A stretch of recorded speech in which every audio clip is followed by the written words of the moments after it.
ਵਾਹਿਗੁਰੂ ਜੀ ਕਾ ਖਾਲਸਾ ਵਾਹਿਗੁਰੂ ਜੀ ਕੀ ਫਤਿਹ। ਸ੍ਰੀ ਰਾਗ ਮਹੱਲਾ ਪੰਜਵਾਂ, ਪੰਨਾ ਨੰਬਰ 70। ਜਾ ਕੋ ਮੁਸ਼ਕਿਲ ਅਤ ਬਣੇ, ਢੋਈ ਕੋਏ ਨਾ ਦੇ।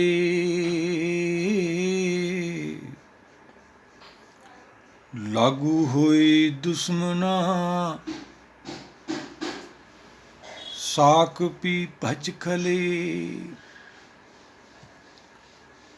ਸਭੋ ਭਜੇ ਆਸਰਾ, ਚੁਕੇ ਸਭ ਸਰਾਉ। ਜਿਤ ਆਵੈ ਉਸ ਪਾਰ ਬ੍ਰਹਮ, ਲਗੇ ਨ ਤਤੀ ਵਾਉ। ਸਾਹਿਬ ਨਿਤਾਣਿਆ ਕਾ ਤਾਣ,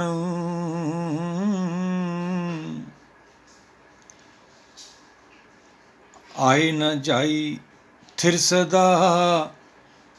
ਗੁਰ ਸਬਦੀ ਸਚ ਜਾਣ, ਰਹਾਉ ਜੇ ਕੋ ਹੋਵੇ ਦੁਬਲਾ। ਨੰਗ ਭੁੱਖ ਕੀ ਪੀਰ, ਦਮੜਾ ਪੱਲੇ ਨਾ ਪਵੈ। ਨਾ ਕੋ ਦੇਵੇ ਧੀਰ, ਸਵਾਰਥ ਸੁਆਉ ਨਾ ਕੋ ਕਰੈ। ਨਾ ਕਿਛ ਹੋਵੇ ਕਾਜ, ਜਿਤ ਆਵੈ ਉਸ ਪਾਰ ਬ੍ਰਹਮ, ਨਿਚਲ ਹੋਵੇ ਰਾਜ। ਕਿੱਡੀ ਦਾਤ ਬਖਸ਼ੀ ਹੈ ਸਤਿਗੁਰ ਨੇ। ਇੰਨਾ ਗਰੀਬ ਹੋਵੇ ਕੋਈ ਨਾ ਪੁੱਛਦਾ ਹੋਵੇ, ਸਰੀਰ ਤੇ ਕੱਪੜਾ ਵੀ ਨਾ ਹੋਵੇ, ਕੀ ਹੈ ਉਹ ਦਾਤ ਭਾਈ। ਵਿਚਾਰਦੇ ਹਾਂ ਆਪਾਂ ਗੁਰੂ ਕੇ ਚਰਨ ਬਾਣੀ ਨਾਲ ਜੁੜ ਕੇ, ਸਤਿਗੁਰ ਕੀ ਸਮਝਾਉਂਦੇ ਆ। ਜਾਕੋ ਮੁਸ਼ਕਿਲ ਅਤ ਬਣੇ, ਢੋਈ ਕੋਈ ਨਾ ਦੇ। ਲਾਗੂ ਹੋਏ ਦੁਸ਼ਮਨਾ, ਸਾਕ ਵੀ ਭੱਜ ਖਲੇ। ਮਨੁੱਖਾ ਦੇਹੀ 'ਚ ਰਹਿੰਦਿਆਂ ਸੰਸਾਰ ਸਾਨੂੰ ਨੇਕਾਂ ਔਕੜਾਂ ਸੰਕਟ ਆਉਂਦੇ ਆ ਭਾਈ। ਅਸੀਂ ਬਾਹਰ ਨੂੰ ਭੱਜਦੇ ਹਾਂ, ਇਹਦਾ ਇਲਾਜ ਬਾਹਰ ਕਰਾਉਂਦੇ ਹਾਂ। ਕਹਿੰਦੇ ਵੀ ਹਾਂ ਸਰਬ ਰੋਗ ਕਾ ਔਖਦ ਨਾਮ। ਆਓ ਸਰਵ ਨਾਮ ਬਾਰੇ ਜਾਣੀਏ ਆਪਾਂ। ਉੱਥੇ ਕਿਵੇਂ ਪਹੁੰਚਾਂਗੇ ਆਪਾਂ। ਸੰਸਾਰੀ ਭਾਵ ਲਈਏ ਜੀ, ਆਪਾਂ ਕੋਈ ਬਾਜ਼ਾਰ 'ਚੋਂ ਕੋਈ ਵਸਤੂ ਖਰੀਦਦੇ ਹਾਂ, TV ਲਾ ਲਓ, ਕੋਈ ਚੀਜ਼ ਵੀ ਖਰੀਦਦੇ ਹਾਂ, ਜੇ ਉਹਨੂੰ ਕੋਈ ਪ੍ਰੋਬਲਮ ਆਉਂਦੀ ਹੈ ਤਾਂ ਆਪਾਂ ਦੁਕਾਨਦਾਰ ਦੀ ਜਾਨ ਖਾ ਜਾਂਦੇ ਹਾਂ। ਸਤਿਗੁਰ ਸਮਝਾਉਂਦੇ, ਤੈਨੂੰ ਕਿਹਨੇ ਬਣਾਇਆ ਭਾਈ, ਤੂੰ ਉਹਦੇ ਅੱਗੇ ਬੇਨਤੀ ਕਰ। ਤੁਮ ਠਾਕਰ ਤੁਮ ਪੇ ਅਰਦਾਸ। ਇਹ ਦਾਤਾ ਤੂੰ ਠਾਕਰ ਹੈ, ਸਾਰਿਆਂ ਨੂੰ ਠਾਕ ਕੇ ਰੱਖਿਆ। ਉਹਦੇ ਅੱਗੇ ਬੇਨਤੀ ਕਰਨ ਨੂੰ ਬਾਣੀ ਆਪਾਂ ਨੂੰ ਅਨੇਕਾਂ ਉਪਦੇਸ਼ ਦੇ ਕੇ ਪ੍ਰੇਰਦੀ ਹੈ। ਚਿੰਤਾ ਬਾਰੇ ਸਮਝਾਉਂਦੀ ਹੈ, ਇਹ ਜੀਵ ਤੂੰ ਜੋ ਚਿੰਤਾ ਕਰਦਾ ਹੈ, ਉਹ ਸਾਰੀਆਂ ਬਿਮਾਰੀਆਂ ਦਾ ਇਲਾਜ ਕੀ ਹੈ। ਨਾਨਕ ਚਿੰਤਾ ਮਤ ਕਰੋ, ਚਿੰਤਾ ਤਿਸ ਹੀ ਹੈ। ਜਲਮੀ ਜੰਤੂ ਪਾਏ, ਤਿਨਾ ਵਿਰੋਜੀ ਦੇ। ਦੱਦਾ ਦਾਤਾ ਏਕ ਹੈ, ਸਭ ਕੋ ਦੇਵਨਹਾਰ। ਦਿੰਦੇ ਟੂਟ ਨਾ ਆਵੀ, ਅਗਨਤ ਭਰੇ ਭੰਡਾਰ। ਦਿੰਦਾ ਦੇ ਲੈਂਦੇ ਥਕ ਪਾਏ, ਜੁਗਾਂ ਜੁਗੰਤਰ ਖਾਈ ਖਾਏ। ਕਿੰਨੇ ਉਪਦੇਸ਼ ਪਏ ਨੇ ਆਪਣੇ ਕੋਲ। ਮਾਣਕ ਕੀ ਟੇਕ ਬਿਰਥੀ ਜਾਨ, ਦੇਵਨ ਕੋ ਏਕੇ ਭਗਵਾਨ। ਦੀਨ ਦਿਆਲ ਭਰੋਸੇ ਤੇਰੇ, ਸਭ ਪਰਿਵਾਰ ਚੜ੍ਹਾਇਆ ਵੇੜੇ। ਭਗਤ ਜੀ ਕਹਿੰਦੇ ਆ, ਕਬੀਰ ਜੀ। ਪਰ ਜੇ ਆਪਾਂ ਸੁਣਾਂਗੇ ਭਾਈ, ਫਿਰ ਆਪਾਂ ਨੂੰ ਸਮਝ ਆਉਣੀ ਹੈ।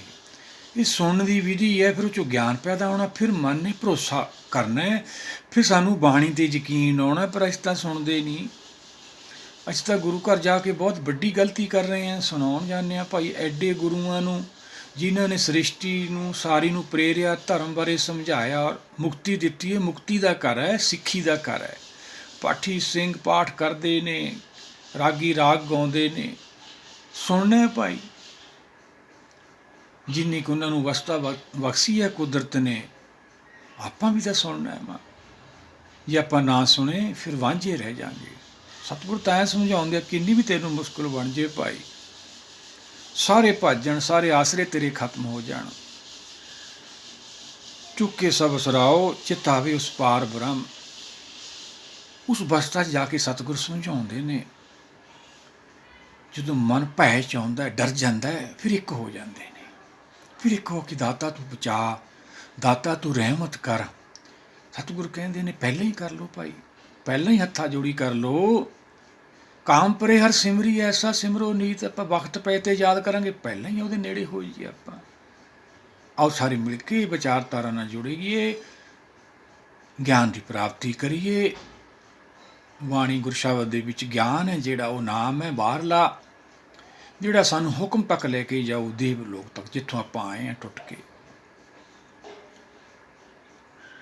ਚਿਤਾਵੇ ਉਸ ਪਾਰ ਬ੍ਰਹਮ ਲੱਗੇ ਨਾ ਤਤੀ, ਸਾਹਿਬ ਨਿਤਾਣਿਆ ਕਾ ਤਾਣ, ਆਏ ਨਾ ਜਾਈ ਥਿਰ ਸਦਾ ਗੁਰ ਸ਼ਬਦੀ ਸੱਚ ਜਾਣ। ਗੁਰ ਸ਼ਬਦ ਦੇ ਗਿਆਨ ਨਾਲ ਉਹ ਸੱਚ ਨੂੰ ਜਾਣਨਾ ਹੈ।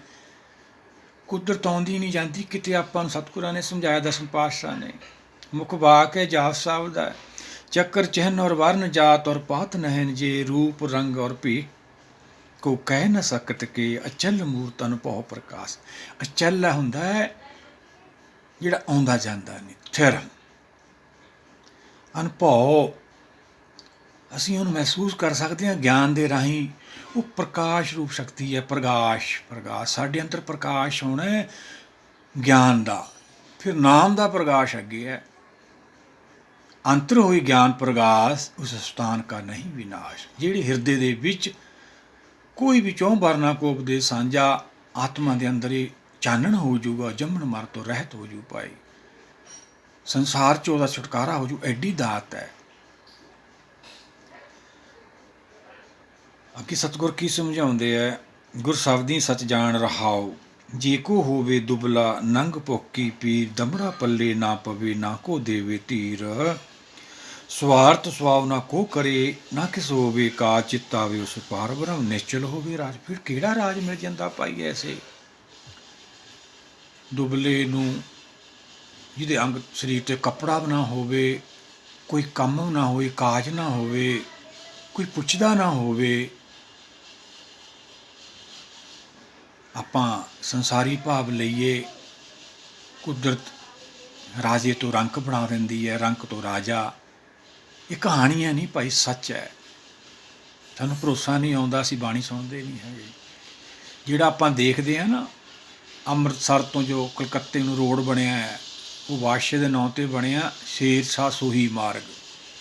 ਉਹਦੀ ਪਿਛਲੀ ਸਟੋਰੀ ਪੜ੍ਹੀਏ, ਉਹ ਭੇਡਾਂ ਚਾਰਦਾ ਸੀ ਕਹਿੰਦੇ ਜੰਗਲ ਦੇ ਵਿੱਚ।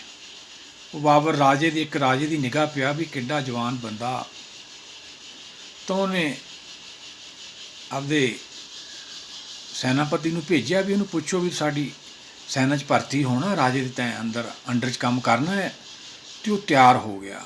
ਕੁਛ ਐਸੀਆਂ ਕਲਾ ਹੋਈਆਂ, ਕੌਤਕ ਹੋਏ। ਰਾਜੇ ਨੂੰ ਸ਼ੇਰ ਵਾਰ ਕਰਨ ਲੱਗਿਆ ਤਾਂ ਉਹਨੇ ਮੂਹਰੇ ਹੋ ਕੇ ਸ਼ੇਰ ਦਾ ਕਤਲ ਕੀਤਾ, ਵੱਧ ਕੀਤਾ। ਰਾਜਾ ਹੈਰਾਨ ਹੋ ਗਿਆ ਵੀ ਐਡਾ ਸ਼ਕਤੀਸ਼ਾਲੀ ਬੰਦਾ, ਕਿਹਨੇ ਦਿੱਤੀ ਤਾਕਤ ਪਾਈ? ਕੁਦਰਤ ਨੇ। ਪਹਿਲਾਂ ਭੇਡਾਂ ਚਾਰਦਾ ਸੀ, ਫਿਰ ਕੌਤਕ ਹੋਇਆ, ਫਿਰ ਉਹਨੂੰ ਇੱਕ ਰਾਜ ਬਾਰੇ ਸੈਨਾਪਤੀ ਦਾ ਆਗੂ ਬਣਾ ਕੇ ਲੜਨ ਨੂੰ ਪ੍ਰੇਰਿਆ ਅਤੇ ਉਹ ਰਾਜ ਜਿੱਤਿਆ। ਉਹ ਹਿੰਦੁਸਤਾਨ ਦਾ ਇੱਕ ਸੈਨਾਪਤੀ ਹੋ ਕੇ ਰਾਜਾ ਬਣ ਕੇ ਗਿਆ, ਜਿਹੜਾ ਇੱਕ ਭੇਡਾਂ ਚਾਰਦਾ ਸੀ। ਹੋਰ ਤੁਹਾਨੂੰ ਕੁਦਰਤ ਕਿੱਡੇ ਕੌਤਕ ਦਿਖਾਵੇ ਭਾਈ। ਇਹ ਮਨ ਨਹੀਂ ਮੰਨਦਾ, ਇਹ ਮਨ ਨੂੰ ਮਨਾਉਣਾ। ਕਹੋ ਕਬੀਰ ਜਬ ਜਾਣਿਆ ਦਾ ਭਾਵ ਜਦੋਂ ਗਿਆਨ ਹੁੰਦਾ ਫਿਰ ਮਨ ਮੰਨਦਾ। ਆਓ ਸਾਰੇ ਮਿਲ ਕੇ ਆਪਾਂ ਇਹ ਵਿਚਾਰਧਾਰਾ ਨਾਲ ਜੁੜੀਏ, ਆਪਾਂ ਵੀ ਉਹ ਪ੍ਰਾਪਤੀ ਕਰੀਏ ਨਿਸ਼ਚਲ ਰਾਜ ਦੀ, ਸੱਚਖੰਡ ਜਿੱਥੋਂ ਆਪਾਂ ਆਤਮਾ ਟੁੱਟ ਕੇ ਆਈ ਹੈ। ਸੱਚਖੰਡ ਵਸੇ ਨਿਰੰਕਾਰ, ਕਰ ਕਰ ਵੇਖੇ ਨਜ਼ਰ ਨਿਹਾਲ, ਤਿੱਥੇ ਖੰਡ ਪ੍ਰਪੰਡ ਜੇ ਕੋ ਕਥੇ। ਉਹ ਤਾਂ ਕਥਨ ਤੋਂ ਪਰੇ ਹੈ ਭਾਈ। ਆਪਾਂ ਵਿਚਾਰ ਕਰ ਸਕਦੇ ਹਾਂ ਬਾਣੀ ਦੀ, ਵਿਚਾਰ 'ਚ ਸਾਨੂੰ ਸਾਰੀ ਖੇਲ ਸਮਝ ਆਉਣੀ ਹੈ। ਗੁਰੂ ਘਰਾਂ ਜਾ ਕੇ ਵੀ ਕਿਤੇ ਵੀ ਅਸੀਂ ਜਾਈਏ, ਜਿੱਥੇ ਗੁਰੂ ਕੇ ਪਿਆਰੇ ਬਾਣੀ ਨੂੰ ਵਿਚਾਰਦੇ ਹਨ, ਧਿਆਨ ਨਾਲ ਸੁਣਨਾ, ਉਹ ਜੀਵਨ ਬਣਾਉਣਾ ਹੈ ਆਪਾਂ। ਸਿੱਖੀ ਵਾਲਾ ਸਰੀਰ ਕਰਕੇ ਤਾਂ ਪੂਰਨ ਹੋ ਜਾਂਦੇ, ਆਤਮਾ ਤੋਂ ਕੋਰੇ ਰਹਿ ਜਾਂਦੇ। ਦਸਮ ਪਿਤਾ ਕੀ ਸਮਝਾਉਂਦੇ ਆ, ਕੌਣ ਹੈ ਉਹ ਸ਼ਕਤੀ ਕਿਹੜੀ? ਅਚਲ ਮੂਰਤ ਅਨੁਭਵ ਪ੍ਰਕਾਸ਼ ਮਤੋਜ ਕਹੀਜੇ, ਕੋਟ ਤ੍ਰਿੰਦਰਾਨ ਸਾਹ ਸਾਹ ਗਣੀਜੇ। ਰਾਜਿਆਂ ਦਾ ਰਾਜਾ, ਸ਼ਾਹਾਂ ਦਾ ਸਾਹ, ਤ੍ਰੈ ਭਵਨ ਮਹੀਪ, ਸੁਰ ਨਰ ਅਸੁਰ, ਨੇਤ ਨੇਤ ਬਣ ਤ੍ਰਿਣ ਕਹਿਤ।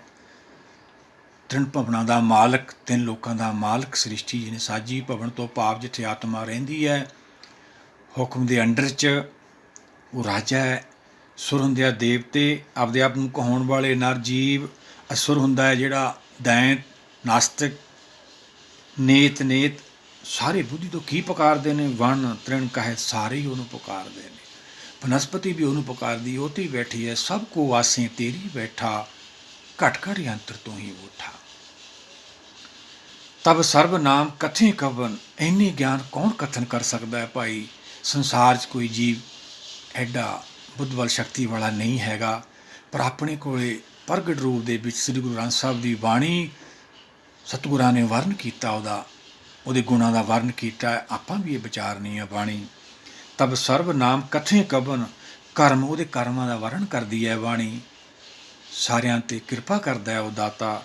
ਨਾਮ ਹੁੰਦਾ ਗਿਆਨ। ਵਰਨਤ ਸੁਮਤ, ਇਹ ਆਪਾਂ ਸੁਮਤ ਪ੍ਰਾਪਤ ਕਰਨੀ ਹੈ। ਗੁਰੂ ਭਗਤ ਸਾਹਿਬਾਨਾਂ ਨੇ ਆਪਾਂ ਨੂੰ ਗਿਆਨ ਦਾ ਸਮੁੰਦਰ ਦਿੱਤਾ, ਉਹਦੇ ਗੁਣਾਂ ਦੀ ਗਹਿਰਾਈ ਨੂੰ ਆਪਾਂ ਜਾਣਨਾ। ਗੁਣ ਵਿਚਾਰੀ ਗਿਆਨੀ ਸੋਈ, ਗੁਣ ਵਿੱਚ ਗਿਆਨ ਪ੍ਰਾਪਤ ਹੋਏ। ਇਹ ਗਿਆਨੀਆਂ ਦਾ ਮਾਰਗ ਹੈ। ਆਪੇ ਗੁਣਾਂ ਦੀ ਵਿਚਾਰ 'ਚ ਲੱਗਣਾ ਹੈ ਅਤੇ ਆਪਾਂ ਨੂੰ ਵੀ ਗਿਆਨ ਪ੍ਰਾਪਤ ਹੋਊਗਾ। ਆਪਾਂ ਵੀ ਕੁਦਰਤ ਦਾ ਜਸ ਕਰਨ ਦੇ ਕਾਬਲ ਹੋਵਾਂਗੇ। ਹਰ ਜਸ ਗਾਏ ਲਈ ਮਨਾ, ਜੋ ਸੰਗੀ ਹੈ ਤੇਰੋ। ਸੰਸਾਰ ਸਾਗਰ 'ਚੋਂ ਸਾਡਾ ਖਹਿੜਾ ਛੁੱਟ ਕੇ ਅਸੀਂ ਸੁੱਖ ਸਾਗਰ ਚਲੇ ਜਾਵਾਂਗੇ। ਐਡੀ ਦਾਤ ਆਪਾਂ ਨੂੰ ਮਿਲ ਜੂਗੀ। ਚਾਹੇ ਆਪਾਂ ਭੁੱਖੇ ਨੰਗੇ ਵੀ ਹੋਈਏ, ਚਾਹੇ ਅਸੀਂ ਮਜ਼ਦੂਰੀ ਕਰਦੇ ਹੋਈਏ, ਪਰ ਉਹਨੂੰ ਵੀ ਇਹ ਦਾਤ ਪ੍ਰਾਪਤ ਹੁੰਦੀ ਹੈ। ਭਗਤਾਂ ਦੇ ਜੀਵਨ ਬਾਰੇ ਦੇਖ ਲਓ। ਭਗਤ ਨਾਮਦੇਵ ਜੀ ਕੱਪੜੇ ਸਿਉਂਦੇ ਸੀ, ਭਗਤ ਕਬੀਰ ਜੀ ਖੱਡੀ ਬੁਣਦੇ ਸੀ, ਧੰਨਾ ਭਗਤ ਜੀ ਖੇਤੀ ਕਰਦੇ ਸੀ, ਸੈਣ ਨਾਈ ਬਤਕਾਰੀਆਂ ਉਹ ਘਰ ਘਰ ਸੁਣਿਆ। ਆਓ ਸਾਰੇ ਮਿਲ ਕੇ ਆਪਾਂ ਵੀ ਇਹ ਅਵਸਥਾ ਪ੍ਰਾਪਤ ਕਰੀਏ, ਗੁਰ ਕੇ ਚਰਨ ਬਾਰੀ ਨਾਲ ਜੁੜੀਏ। ਗਿਆਨ ਦੀ ਪ੍ਰਾਪਤੀ ਤੋਂ ਬਾਅਦ ਸਾਰੀ ਆਪਾਂ ਨੂੰ ਇਹ ਖੇਲ ਸਮਝ ਆਉਣੀ ਆ। ਜਿੰਨੀ ਕੁ ਆਪਾਂ ਨੂੰ ਕੁਦਰਤ ਨੇ ਅੰਮ੍ਰਿਤ ਬਖਸ਼ੀ ਆਪਾਂ ਵਿਚਾਰੀਏ ਅਤੇ ਆਪਾਂ ਅੱਗੇ ਸਤਿਗੁਰਾਂ ਦੇ ਚਰਨਾਂ ਨਾਲ ਜੁੜ ਕੇ ਅੱਗੇ ਪਹੁੰਚਣਾ। ਆਪਦੇ ਘਰ ਜਿਨੀ ਨਾਮ ਤੇ ਆਇਆ ਗਏ ਮਸਕਤ ਕਾਲ, ਨਾਨਕ ਤੇ ਮੁਖ ਉਜਲੇ ਕੀਤੀ ਛੁੱਟੀ ਨਾਲ। ਜਿਹੜੇ ਨੂੰ ਵਿਚਾਰਨਗੇ, ਸੁਣਨਗੇ, ਉਹ ਆਪਦੇ ਘਰ ਚਲੇ ਜਾਣਗੇ। ਸਰੀਰ 'ਚ ਰਹਿੰਦੇ ਹੀ ਆਪਦੇ ਘਰ ਪਹੁੰਚ ਜਾਣਗੇ ਦੇਵ ਲੋਕ। ਫਿਰ ਨਾਮ ਦੀ ਭਗਤੀ ਸ਼ੁਰੂ ਸੱਚਖੰਡ ਬੇਗਮਪੁਰਾ ਸ਼ਹਿਰ ਕਾ ਨਾਮ। ਜਿੱਥੋਂ ਆਏ ਹਾਂ ਉੱਥੇ ਫਿਰ ਪਹੁੰਚ ਜਾਵਾਂਗੇ। ਵਾਹਿਗੁਰੂ ਜੀ ਕਾ ਖਾਲਸਾ, ਵਾਹਿਗੁਰੂ ਜੀ ਕੀ ਫਤਿਹ।